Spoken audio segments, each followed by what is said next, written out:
Okay, now exercise 4, we begin by rubbing it out.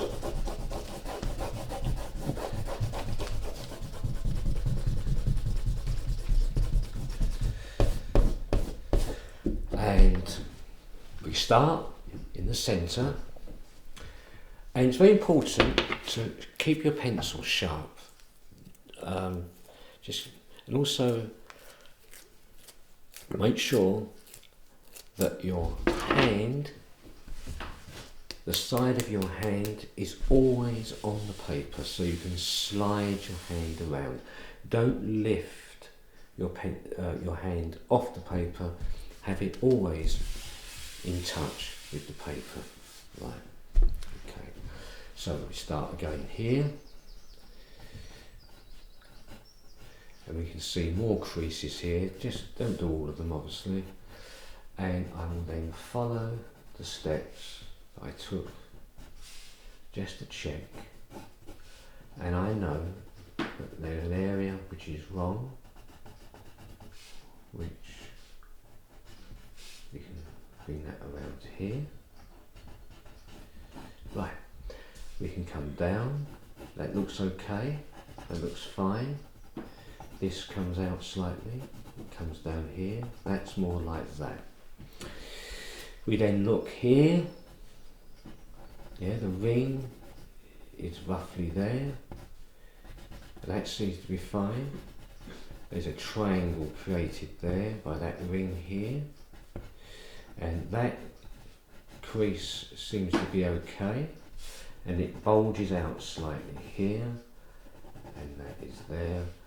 This leans in ever so slightly here, comes in here, there's the crease.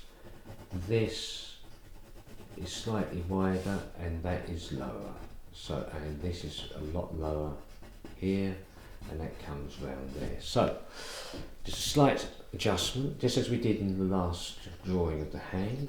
Here I can see another triangle I missed when I did it to begin with. So, now move up, go across, that slightly bows out here.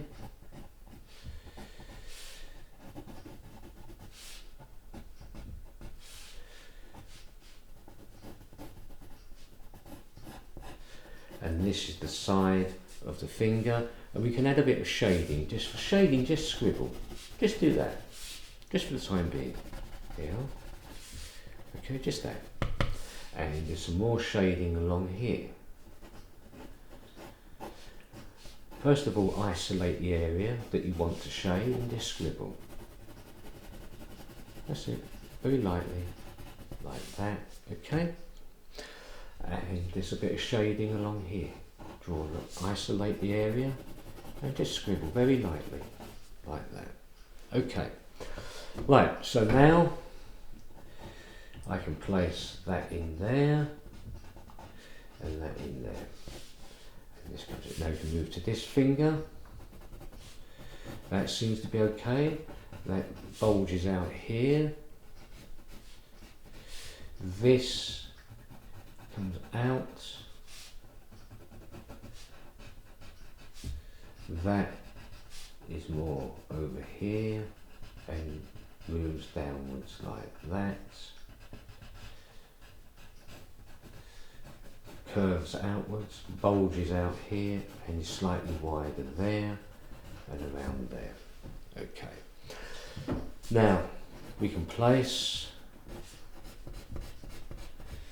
the creases in here and the knuckles in there, in there. Now here, this is, I think this has gone wrong here, and this is because this is longer.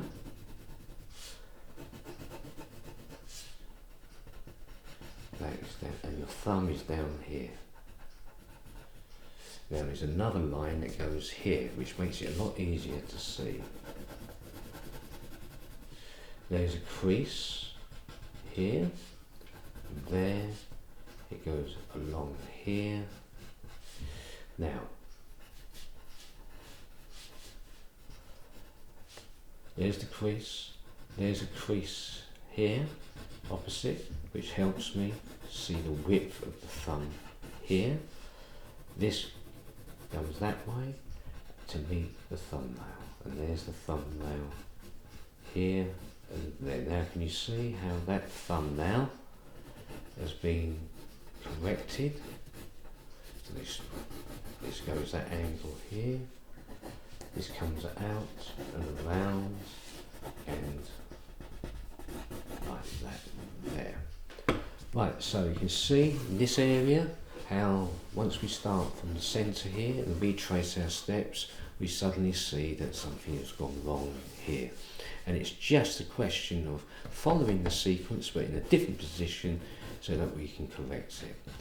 Okay, so now going back over this drawing, and what's different from the previous one is that we introduced abstract, so to speak, shapes to begin with to help build an infrastructure to put our observation on top. Okay, whereas the original one, when we first began, it was purely observation. So we're now merging the two. These two boxes that I showed you in the introduction, we begin with the sequence where we can see potentially three squares which become a cube, and then on top we use the analytical sequence where we just see one square and created by two different shapes. Okay, so they're merged together, right? And that's very important in drawing, that you know the difference between the two, because it stops the mind interfering and distorting the world as it normally does. Okay, so we've done two different drawings, and as you can see, inadvertently the scale is practically the same. Now, talking about scale, don't worry too much about it. Just like handwriting, some people's is bigger and smaller. It's something that you gradually will acquire, okay, with practice. So now, going back to what we've just done, we haven't gone out of our way to draw a hand, we've just used this method to arrive at the shape of a hand, okay?